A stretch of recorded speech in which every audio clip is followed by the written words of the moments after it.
¿Cómo están, estimados amigos de este canal YouTube?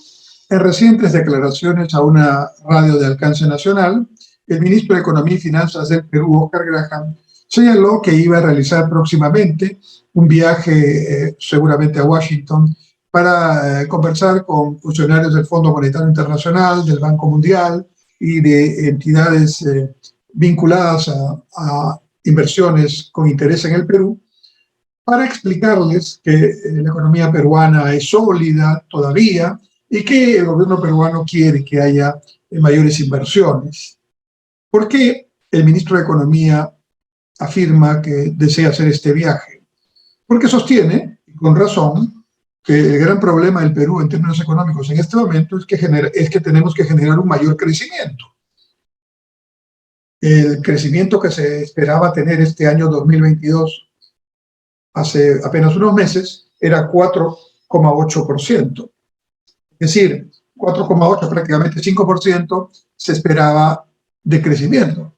Y con esa tasa, 4,8, se ha formulado el presupuesto del sector público. ¿Y cuál es la tasa esperada hoy día?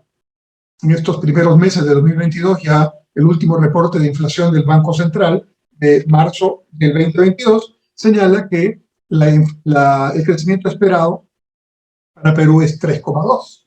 Pero apenas si estamos teniendo los impactos de la guerra entre Rusia y Ucrania, el precio del petróleo, los precios de los alimentos, y eso todavía sin totalmente solucionar los problemas de la pandemia en términos económicos para algunos sectores, por ejemplo el turismo. Entonces, me temo que este 3,2% puede incluso ser menor. Pero además, con la esperada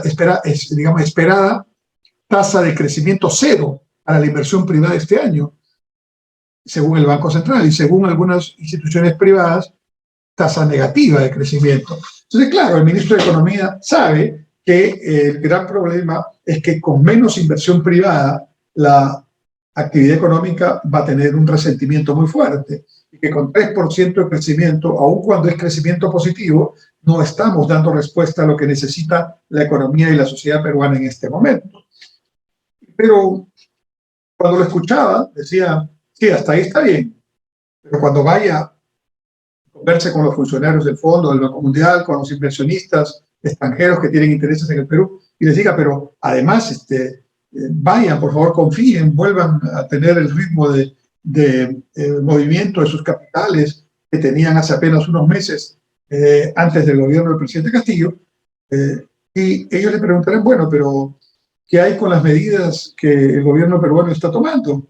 ¿Y qué hay con respecto a esta bajísima respuesta de la inversión privada, para empezar, peruana? Si los peruanos no confían en el Perú, ¿por qué tendríamos que confiar en los extranjeros? En fin, son argumentos que seguramente van a salir.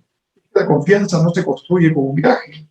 Cuando el ministro esté bien intencionado en su proyecto, en su propuesta, en su pensamiento, el gobierno en sí mismo genera desconfianza. Y no hablemos ya en términos tan generales. El presidente de la República, el señor Castillo, genera desconfianza, ¿no? Además de sus limitaciones dichas por él mismo para gobernar y para entender cómo se maneja un gobierno en estos tiempos, en el mundo del siglo XXI y en el Perú del siglo XXI. Además de eso, tiene una gran dificultad para rodearse de personas que más o menos lo asesoren bien y, consecuentemente, ya es un consenso, es un gobierno con mucha mediocridad en términos de lo que exactamente significa el término. Es decir, propuestas mediocres, resultados mediocres, tal vez buenas intenciones, tal vez chispazos de algún tema que puede ser efectivamente por ahí tal vez abordado, pero nada más, sin estructura, sin basamento, sin fundamentos técnicos, sin haber pensado en su momento, que no es cuando se gobierna ya no se piensa, se actúa, se piensa antes, ¿no? Y claramente en este caso tenemos una improvisación evidente diariamente, ¿no?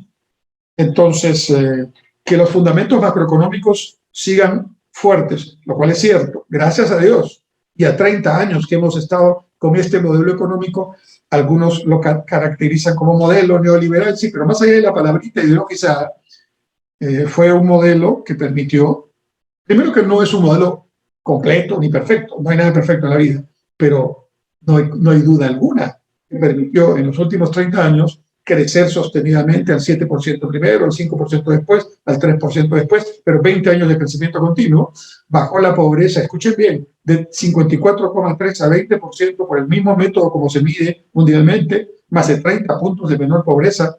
Eso es un récord. Y claro, todavía había 20% de pobreza antes de la pandemia, pero la gente se queda no en la película donde había 54 y ahora 20, o había 20 en el 2019, sino que dice, no, hay 20. Claro, ¿y por qué no dices con el mismo énfasis, hay 54 o había 54? De dos peruanos, uno era pobre hace 20 años. Entonces, claro, con la pandemia todo se deterioró, hemos retrocedido, pero eso es por la pandemia. De manera que hablar en términos genéricos, ideológicos, tal vez puede ser interesante para algunos, pero es absolutamente inservible en términos de política económica efectiva. Entonces, el ministro va a ir, seguramente lo van a escuchar, los fundamentos macroeconómicos todavía están ahí, no por el gobierno del presidente Castillo, sino por lo que hemos hecho todos los peruanos y los gobiernos anteriores durante 20 años. Y todavía tenemos recursos en las arcas fiscales, producto del buen manejo de las finanzas públicas, del responsable manejo de las finanzas públicas. Y todavía tenemos recursos que vienen en la balanza de pagos capitales, que han invertido, tienen proyectos, aunque todos los días los disparamos a los pies, fastidiando a todos los que generan inversión aquí, ¿no? Con la mirada hacia arriba, o tal vez incluso el consecuente favorable del propio gobierno. Entonces, aquí el tema clave, estimados amigos, es que para generar riqueza hay que invertir. Y la inversión fundamental es privada, no es pública. La pública puede ayudar, pero es una pequeñita parte del total. Privada. Y esto no es grandes empresas transnacionales, ¿no? Grandes sí, también pequeñas, también microempresas, también tu empresa, de millones de peruanos que emprenden todos los días. Eso es inversión privada. Y esa inversión, como la mediana y como la grande, como la extranjera, como la nacional, está igual de afectada. Pueden tomar decisiones, no suben los costos. Ahora mismo, en otro video ya lo expliqué, el gobierno ha decretado la elevación de la remuneración mínima vital. Y eso lo aplaudirán unos cuantos, pero la gran mayoría considera eso una mala noticia, porque eso va a generar más informalidad, porque si yo tengo a un empleado en planilla y ahora me cuesta más ese empleado en planilla, mejor, incluso lo van a pedir los propios trabajadores, mejor me sacas de la planilla y sigo teniendo el ingreso que tengo sin los derechos que me corresponden, porque dadas las circunstancias, privilegio el ingreso de hoy para atender mi día a día con mi familia que un ingreso a futuro con un buen seguro social, con un buen CTS o incluso con la atención básica de derechos como las vacaciones y otras cosas más.